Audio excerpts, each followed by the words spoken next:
नमस्कार, बहुत बहुत स्वागत है न्यूज 21 में। आप सबका आपके साथ मैं हूँ ऋतिका पांडे और आज की हमारी खास चर्चा में आप सबका बहुत बहुत स्वागत है। बड़ी ही सूचनादायक चर्चा आज होने वाली है, तो सीधा हम आपको आज के जो मेहमान है उनसे मिलवाएंगे, पर उनके लिए हम कहना चाहेंगे कि वो हाथ शायद आपको अंदाजा लग जाए उनके इंट्रो से कि आज हमारे गेस्ट कौन है, क्योंकि कहते हैं उनके लिए कि वो हाथ जिसने हजारों की तकदीर सवारी है, दुआ और दवा जिसकी हर बात में जारी है, 15 बरस का जो तजुर्बा समेटे हुए हैं मोनालिक, जी हाँ, मोनालिक हॉस्पिटल की पहचान वो जारी है। इस बीच आप सभी का बहुत बहुत नमस्कार करते हैं, स्वागत करते हैं। मैं हूं आपके साथ ऋतिका पांडे, एक बार फिर से आपके पसंदीदा हेल्थ शो, जी हाँ, स्वास्थ्य संवाद में आज की चर्चा जो हमारी है बहुत खास होने वाली है। आज हमारे साथ है एक ऐसा नाम जिनकी बात करें, जिन पर जयपुर के हजारों परिवारों ने 15 सालों से अपना भरोसा जताया। हम बात कर रहे हैं मोनालिक अस्पताल के वरिष्ठ consulting physician doctor Pradeep Jain. जी हाँ, डॉक्टर जैन का सबसे पहले तो नमस्कार और बहुत बहुत स्वागत करना चाहेंगे डॉक्टर जैन आपका। डॉक्टर साहब कैसे हैं आप? सबका हालचाल आप हमेशा पूछते हैं, आज हम आपसे पूछना चाहेंगे आप कैसे हैं? जी बिल्कुल ठीक है ऋतिका जी, आप सुनाइए आप कैसे हैं? बिल्कुल all well sir, thank you so much. और आप एक जयपुर का प्रसिद्ध नाम है, हम सभी जानते हैं। सबसे बड़ी बात है 15 साल का अनुभव है, लोग बड़ा भरोसा करते हैं आप पे डॉक्टर साहब।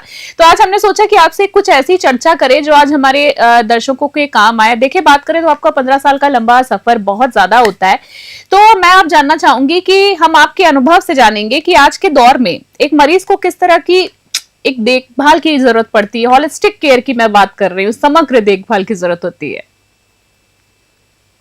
जी। इसके लिए अपन देखिए, मेरा जो 15 साल का अनुभव है, या हम पिछले कुछ सालों से देख रहे हैं कि चिकित्सा के अंदर केवल मरीज आपके पास आता है और आप उसको देख के दवाई लिख देते हैं। केवल इतना ही काफी नहीं होता। मरीज की बीमारी को अच्छे से सुनना, उसको समझना, उसको दवाई देना, और उसके बाद की भी जो केयर है आपको वो पूरा एक कंपाइल्ड अप्रोच लेनी पड़ती है। केवल सिंगल दवाई लिख के देने से उसका काम नहीं होता। ना मरीज सेटिस्फाई भी होता है और ना मरीज ठीक हो पाता है। मरीज डॉक्टर के पास आता है, आपने उसकी बीमारी के बारे में अच्छे से पूछा, उसको सुना अच्छे से, और उसके बाद आपने दवाई लिखी, तो आधे पर 50% मरीज तो वैसे ही ठीक हो जाता है। तो आजकल ये चीजें बहुत जरूरी हो गई है कि आप मरीज को अच्छे से सुने। केवल उसको आते ही देखना, उसने बोला दवाई लिख के भेजना, ये सफिशिएंट नहीं होता है। ये बहुत ही अच्छी आपने बात कही, जो कम्युनिकेशन वाली बात कर रहे हैं आप, ये बहुत जरूरी है। उनको समझना, मरीज की परेशानी को समझना, क्योंकि कई बार हम देखते हैं कि कुछ डॉक्टर्स बहुत अच्छा इलाज करते हैं पर इतना समय नहीं देते हैं मरीजों को, और इसकी वजह से जो मरीज है उनका थोड़ा सा भरोसा उठ जाता है। चलिए, मैं आगे बात करना चाहूंगी आपसे कि पिछले 15 सालों की अगर हम बात करें, काफी लंबा अनुभव है आपको, तो अभी जैसे मौसम बदल रहा है डॉक्टर साहब, मैं मेन मुद्दे पे आज के टॉपिक पे आना चाहूंगी। जैसे मौसम बदल रहा है, तो जब से आपकी जर्नी शुरू हुई है आज तक की, अगर हम मौसम जब जब बदलता है तो कॉमन परेशानी कौन सी रहती है जो आज तक चली आ रही है, और उसका क्या समाधान देते हैं, क्या रहता है, बेसिक्स बताएं। देखिए, जैसे ही मौसम बदलता है, भले ही गर्मी से सर्दी आए या सर्दी से गर्मी आए, या बरसात का मौसम आए। जैसे गर्मी, अभी बरसात के मौसम से सर्दी आना चालू होती है, तो लोग बात ध्यान नहीं रखते कि सर्दी का एक्सपोजर जैसे हुआ, खांसी जुकाम के मरीज बढ़ जाते हैं। इसी तरह गर्मी से जब बरसात का मौसम होता है, इन्फेक्शन पानी से हो जाता है, उसकी वजह से उल्टी दस्त के मरीज बढ़ जाते हैं। तो सबसे बड़ी दिक्कत यही है कि इस तरह के, हम हमेशा मरीजों को समझाते हैं कि जब भी इस तरह का परिवर्तन हो, आप इन चीजों का ध्यान रखें। लेकिन हर बार हर साल यही चीज होती है, मरीज उन चीजों को ध्यान नहीं देता और उसी तरह की बीमारियां बार बार लेके आता है। जैसे ही मौसम बदला, जैसे अभी मौसम चेंजिंग है, तो वापस से हमारा ओपीडी बढ़ गया है, और प्रॉब्लम वही पुरानी प्रॉब्लम है कि मुझे खांसी हो रहा है या जुकाम नहीं हो रहा, मैंने ठंडा पानी ले लिया, रात को एसी चला के हम सो गए हैं, रात को होना भूल गए, और ये चीजें हो गई है। तो हमेशा की तरह इस बार भी यही है कि मरीजों को या सभी लोगों को अपना विशेष ध्यान रखना चाहिए। इस तरह का जब भी परिवर्तनशील मौसम रहता है, हमको इन चीजों का ध्यान रखना चाहिए कि सर्दी अगर आ रही है तो गर्म पानी या नॉर्मल पानी स्टार्ट कर दे। गर्मी से बारिश का मौसम आ रहा है, तो पीने का पानी जो अपन लेते हैं, या तो आरओ का पानी इस्तेमाल करें, पानी उबाल के लें, बाहर की चीजें जनरली अवॉइड करें, या कोई भी चीज ले तो बाहर से अच्छी चीजें, अच्छी जगह की दुकान की चीजें ही इस्तेमाल करें, साफ सुथरी। बहुत अच्छी आपने बात कही, पानी की बात, कहते हैं ना, पानी एक जड़ है जो हर बीमारियों को कहीं ना कहीं बढ़ाता, सही भी कर सकता है। डॉक्टर साहब, आपने बहुत सही बात की। इसमें से एक चीज जानना चाहूंगी, ज्यादातर, अगर मैं इस पॉइंट को खत्म करने से पहले जानना चाहूंगी कि ज्यादातर जो कैसे फीवर्स वगैरह बेसिकली अभी देखा जाता है, अगर मैं बात करूं अपने आसपास लोगों को, कोई कह रहा है हमारा बदन में जकड़न हो रही है, हमें बुखार सा महसूस हो रहा है, हमें ठंड सी लग रही है क्योंकि वेदर चेंज हो रहा है। डॉक्टर साहब, इसको क्या वायरल सिम्टम्स में हम काउंट करें? बेसिकली क्या इसकी एंटीबायोटिक्स वगैरह कितने दिन तक चलती है, क्या कुछ रहता है प्रोसेस जो ठीक हो जाए, जिससे पहले ठीक करा जा सके? ये आपने बहुत, ऋतिका जी बहुत अच्छा सवाल पूछा है। पहले हम ये हमारा जो 15 साल का अनुभव है वो यही चीज बताता है कि आज से 10 साल पहले अगर इस तरह का कोई मरीज आता था तो वो 2-3 दिन में अपने आप ही ठीक हो जाता था, या उसने घर पे कोई भी जो अपनी होम रेमेडीज है उसको लिया वो ठीक हो गया।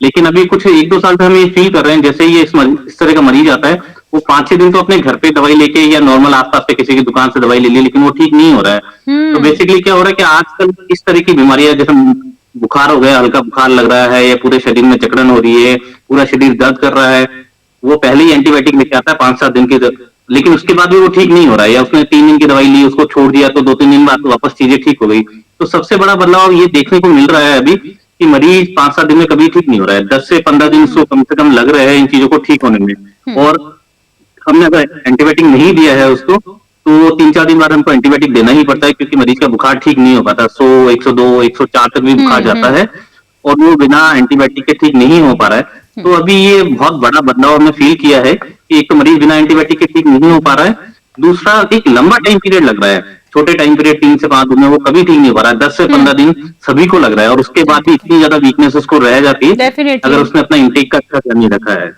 बिल्कुल बिल्कुल बिल्कुल, आपने सही कहा। डॉक्टर साहब ने बहुत ही अच्छे से एक्सप्लेन किया है। तो जो दर्शक देख रहे हैं, डॉक्टर साहब की जो एडवाइस है आपको हमारे चैनल के माध्यम से सीधे जानकारी मिल रही है।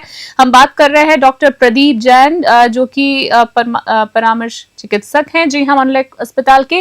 डॉक्टर साहब, आपसे जानना चाहूंगी, पिछले 15 सालों की अगर मैं बात करूं, डॉक्टर है आप, डॉक्टर के तौर पर मरीजों का इलाज करते समय आप से मैं जानना चाहूंगी 3 बड़ी मुश्किलें, चुनौतियां क्या रही, क्योंकि जैसे कि हम जानते हैं हॉस्पिटल में बड़ी सारी भीड़ रहती है आपसे मिलने के लिए, जो काफी सारे अपॉइंटमेंट रहते हैं, टाइम लगता है, रुकावटें क्या आती है, परेशानियां क्या रहती हैं, चैलेंजेस?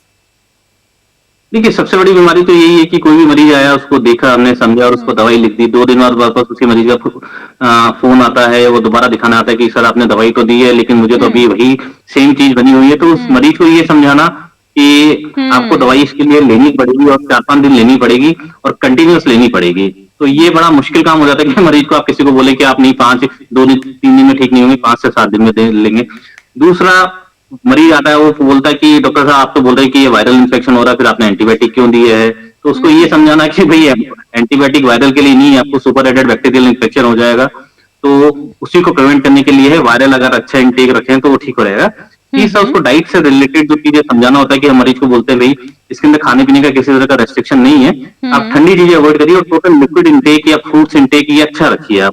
ये चीज जब तक आपकी अच्छी नहीं होगी, जब तक आपकी रिकवरी अच्छी नहीं हो पाएगी। ये 2-3 चीजें इतनी बड़ी बेसिक है भी आसान थी, लेकिन मरीज को समझाना भी बड़ा मुश्किल हो जाता है। क्योंकि डॉक्टर साहब बात ऐसी होती है ना कि अगर कोई व्यक्ति परेशानी में हो तो वो चाहता है कि हम जल्दी से जल्दी ठीक हो जाएं, इसीलिए वो डॉक्टर के पास आते हैं। आप अपनी जगह बिल्कुल ठीक रहते हैं कि एक हर चीज का प्रोसेस होता है, टाइम पीरियड होता है, पर मरीजों को रहता है कि हम जल्दी से जल्दी ठीक हो जाए। तो ये बहुत बड़ा चैलेंज कहीं ना कहीं आप लोग फेस करते हैं, आई थिंक सो। या डेफिनेटली ये बहुत है कि पेशेंट आता है वो चाहता है कि सर हम एक दिन या 2 दिन की दवाई दे दो, हमको बोले एक इंजेक्शन लगा दो जिससे हम पूरी तरह ठीक हो जाए, लेकिन जो बीमारी है उसका जो प्रोसेस है, उसको ठीक होने का जो टाइम पीरियड है उसको हम कट शॉर्ट कर सकते हैं, लेकिन ऐसा नहीं है कि 1 दिन या 2 दिन में वो चीज ठीक हो जाएगा। 5 दिन का है, दवाई आप लेंगे 3 दिन में हो जाएगा, 4 दिन में हो जाएगा, लेकिन वो 1 दिन कभी भी नहीं हो सकता। तो हर मरीज को ये समझना चाहिए कि जो बीमारी है उसके अकॉर्डिंग आप ठीक हो पाएंगे। बिल्कुल बिल्कुल। डॉक्टर साहब, आपसे आगे जानना चाहूंगी, जैसे आपकी जो अभी तक का क्षेत्र आपका रहा है, 15 सालों का डॉक्टरी में आपकी जितना तजुर्बा रहा, प्रैक्टिस आपकी जारी है, तो अब टेक्नोलॉजी की मैं बात करूंगी। सबसे नई और जरूरी टेक्नोलॉजी या इलाज का तरीका कौन सा है जिसने मरीजों को बहुत ज्यादा फायदा पहुंचाया, और आप इससे मोनोलिक, आपके अस्पताल की बात कर रही हूँ मोनोलिक की, उसमें भी आप इस्तेमाल कर रहे हैं? देखिए, मेडिकल फील्ड ऐसा फील्ड है जिसमें एडवांस रिसर्चेज होती रहती है। कल तक जो किसी बीमारी, जैसे अपन टाइफाइड ही ले लें, टाइफाइड का पहला इलाज होता था कि ये दवाई देनी है आपको, सेफेक्सिन देनी है या एजिथ्रोमाइसिन देनी है, तो उसका ये आ गया कि आप उसकी जगह दूसरी एंटीबायोटिक दीजिए जिससे मरीज ठीक हो जाए। तो मेडिकल फील्ड में आपको एक तो रिसर्चेज बहुत जरूरी है और डॉक्टर जो ट्रीट कर रहा है उसको अप टू डेट रहना बहुत जरूरी है। दूसरी चीज की आपको बीमारी जो है उसके लिए डायग्नोस्टिक टूल्स जो होते हैं, पहले किसी बीमारी को डायग्नोस करने की अलग चीजें होती थी कि नॉर्मल आपने देखा, अगर आप कोई टेस्ट नहीं लिखते थे कि हाँ यार ये इसके लक्षण लग रहे हैं और आपने उसके बेस पे दवाई दे दी है, लेकिन अगर आज पेशेंट आ रहा है तो वो लक्षण जरूरी नहीं है। जैसे टाइफाइड है, टाइफाइड के अंदर बुखार आपको आता है, बुखार के साथ पेट दर्द होता है, तो आज ये चीज जरूरी नहीं है कि केवल टाइफाइड में इस तरह की चीजें होगी, इस तरह के लक्षण काफी सारी बीमारियों में हो सकते हैं। तो आपको लक्षण के आधार पे एक बार एडवांस टेक्नोलॉजी के हिसाब से डायग्नोस्टिक टेस्ट कराना जरूरी है ताकि आप मरीज की बीमारी को अच्छे से समझ सके तो उसको टाइमली मैनेज कर सके ताकि मरीज ठीक हो जाए। तो पहले ये रहता था हम लोगों की, हम टेस्ट नहीं कराएं डायरेक्ट दवाई देते हैं, लेकिन अभी इस तरह का ये नया निकल के आया है कि पेशेंट आपके पास आ रहा है, अगर वो विलिंग है, अफोर्डेबल है, तो आप उसके टेस्ट करा ले ताकि आपको कंफर्म हो जाए कि इस मरीज को ये बीमारी है, ताकि आप इतिहास उसका एक अच्छे कहते से हैं ना, इलाज कर पाएं। हिस्ट्री क्या रही है, बिल्कुल हिस्ट्री जानना। उसी से रिलेटेड मेरा अगला सवाल भी था आपसे, ये मैं जानना चाह रही थी हमारे दर्शकों के लिए कि जैसे कोई इलाज करते हैं, जो हर एक डॉक्टर का अपना एक मेथड होता है। सो मैं बेसिकली आपसे जानना चाह रही थी कि आप जब इलाज करते हैं तो किसी बीमारी या इलाज पर सबसे ज्यादा ध्यान देते हैं, जैसे कि पुरानी बीमारी, उनका हिस्ट्री क्या रहा है, सही बीमारी पता पहले लगाते हैं, कितना सेहतमंद है व्यक्ति, क्या प्रोसेस क्या रहता है बेसिकली आपका अपना काम करने का तरीका? देखिए, मोनीलेक हॉस्पिटल में मैं जो काम कर रहा हूँ, ये टर्शियरी केयर हॉस्पिटल है, being in Jaipur, situated at the prime location. हमारे पास सारी फैसिलिटीज है, और हमारे पास जो मरीज आते हैं सिटी के अलावा दूर दराज से भी काफी मरीज आते हैं, क्योंकि आसपास पहले ही काफी दवाई ले चुके होते हैं। तो मेरा खुद का प्रैक्टिकल अप्रोच यही रहता है कि जो मरीज आपके पास आया है, पहले आप उसकी बीमारी पता करें, क्योंकि इलाज तो वो सबसे करा चुका होता है, वो परेशान होगी आपके पास आता है। तो फर्स्ट अप्रोच यही रहती है हमेशा कि सबसे पहले उसका बीमारी जो है उसका पता किया जाए, ताकि इलाज तो कोई भी कर देगा उसका। तो आते ही सबसे जो उसने टेस्ट किया उसको अच्छे से देखना, उसकी जो बीमारी है जो वो बता रहा है, उसके लक्षण सुन के क्या क्या बीमारी हो सकती है उसको समझना, उसके हिसाब से टेस्ट कराना और बीमारी का पता करना सबसे जरूरी चीज है, ताकि इलाज हम आराम से कर पाए। डॉक्टर साहब, आखिरी दो सवाल मैं आपसे बस जानना चाहूंगी कि एक छोटी सी आपकी एडवाइस बोले, आपकी टिप बोले, हम जानना चाहेंगे हमारे दर्शकों के लिए कि क्या होता है कि आमतौर पर कई बार बहुत ज्यादा व्यक्ति बीमार नहीं होता है, पर इस मौसम में ना कुछ लोगों को खांसी की समस्या बहुत ज्यादा होती जा रही है। मेरे करीब से बहुत ऐसे लोग हैं जो मैं जिन्हें देख रही हूँ, मेरे साथ भी ऐसा हुआ कि जब खांसी हो रही थी तो एक महीने भर तक चल रही है, और हमारे साथ और भी जो ऐसे लोग हैं, तो उनके लिए आप क्या एडवाइस देना चाहेंगे? ज्यादातर ये समस्या अभी तक जब मौसम बदला है तो खांसी की समस्या, बदन जकड़न की समस्या ये आमतौर पर देख रहे हैं, तो क्या पहले डॉक्टर के पास ही आए या कोई घरेलू उपाय भी कर सकते हैं, कोई मेडिकल से भी दवाई ले सकते हैं? रितिका जी, जनरली हमारे पास भी इस तरह की प्रॉब्लम आ रही है कि सर मुझे 1 महीने से खांसी हो रही है, खांसी बिल्कुल ठीक नहीं हो रही है, ठीक हो जाती है फिर वापस हो जाती है।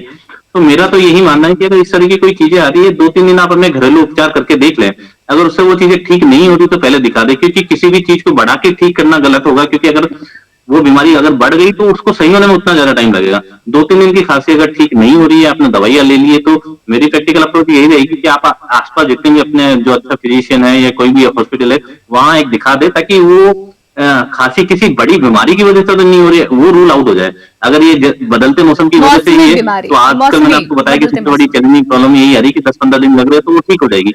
लेकिन और कोई बड़ी समस्या नहीं हो, इसके लिए एक बार दिखाना मेरे हिसाब से ज्यादा बदलते मौसम के साथ की बात कर रहे थे डॉक्टर साहब, बिल्कुल आपने सही एडवाइस दी कि कहने का मतलब है कि ज्यादातर बेसिक प्रॉब्लम यही, और आज हमारा सेशन का यही एक मोटिव भी था कि मौसमी बीमारियों के चलते जो समस्या हो रही है उसका निराकरण कैसे किया जा सके, जिनमें से बदन टूटना, बुखार आना और खांसी की समस्या एक अहम मुद्दा थी। आखिरी सवाल डॉक्टर साहब आपसे जानना चाहूंगी कि 15 साल के अनुभव के बाद आप एक अच्छे डॉक्टर हैं, बिल्कुल बेशक, मरीज के रिश्ते को कैसे अपने साथ देखते हैं? ये रिश्ता मजबूत बनाने के लिए आप क्या कुछ ऐसा करते हैं, और यादगार कोई केस भी बता सकते हैं अगर आपका? रितिका जी, देखिए, ऐसा मैं कोशिश करता हूँ कि मरीज जो आ रहा है, अगर जैसे नॉर्मल खांसी जुकाम का है जब तो ठीक है, कोई नहीं इश्यू, लेकिन वो लंबे टाइम से बीमार हो रहा है, या 15 दिन से 20 दिन से, या 2 महीने या 3 महीने, तो मरीज के साथ एक बॉन्डिंग बनाना, उसकी समस्या को समझना, एक उसका नाम याद रखना बहुत जरूरी लगता है मुझे अपने अंदर, कि जब वो मरीज दूसरी बार आता है मैं उसको नाम से बोलता हूँ तो मरीज भी लगता है कि हाँ डॉक्टर साहब ने हमें याद रखा है। ये एक बहुत बड़ी चीज है। और 1-2 ऐसे किस्से हैं जो मैं आपको सुनाना भी चाहूंगा कि जिस टाइम कोविड हुआ था, हम पूरा मास्क लगा के वैसा करते थे कि हाँ उस टाइम बहुत ही ज्यादा हमारे साथ ऊपर लोड था। तो 2020 के अंदर एक बार मेरे पास एक मरीज एडमिट हुआ, नाम तो मैं आपको डिस्क्लोज नहीं करूंगा, लेकिन वो मरीज आया और उसके बाद 4 साल बाद 2024 में वो मेरे को दिखाना दोबारा आया। वो मेरे से बोलता है कि डॉक्टर साहब मैं आपका चेहरा देखना चाहता हूँ। तो मैंने कहा क्यों, आप क्यों देखना चाहते हैं? बोलते डॉक्टर साहब आपने 2020 में मेरा इलाज किया था, मैं वेंटिलेटर पे था और मैं बिल्कुल ठीक होके गया हूँ, मेरा जो कोविड का स्कोर था 25/25 था, और मेरे को 15 से 20 दिन में आपके अंडर में एडमिट रहा, आपने मुझे हमेशा से देखा, लेकिन मैं आपका चेहरा कभी नहीं देख पाया।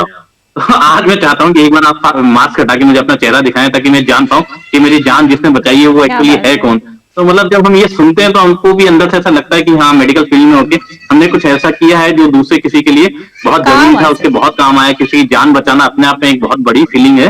बिल्कुल, अच्छी बिल्कुल, महसूस कराती है क्योंकि अपने आप अगर को। बतौर डॉक्टर अगर मैं बात करूं इस कहानी से, आपकी जो आपने किस्सा सुनाया है, बतौर डॉक्टर तो ये गर्व की बात है, पर इंसान होने के नाते आपने जो एक भावनात्मक एक पहल जो की थी वो उस व्यक्ति के दिल में छाप छोड़ गई, कहने का मतलब है।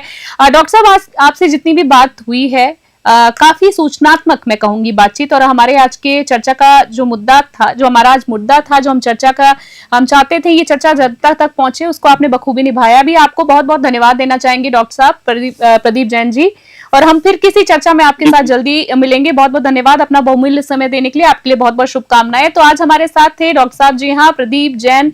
आपने देखा कि उन्होंने हर एक सवालों को बखूबी जवाब दिया। उन्होंने बताया कि इस मौसमी बीमारियों में, जैसे कि छोटी छोटी बीमारियों को आप किस तरीके से घर पर भी इलाज कर सकते हैं, पर उन्होंने ये आपको जो गाइड किया है कि ज्यादा चीजों को बढ़ाए नहीं, आप समय से चिकित्सक से, कोई भी चिकित्सक से परामर्श जरूर ले। तो इनका बहुत बहुत धन्यवाद देना चाहेंगे। हमें उन्होंने समय दिया, 15 साल का इनका समर्पण और अनुभव से कई जो मरीज हैं उनको नया जीवन मिला। और इसी के साथ आज की खास चर्चा में हम फिलहाल के लिए विदा लेते हैं, पर देश और दुनिया की तमाम बड़ी अपडेट्स के लिए देखते रहे और बने रहे न्यूज़ 21। स्वस्थ रहिए, मस्त रहिए। जय हिंद, नमस्कार।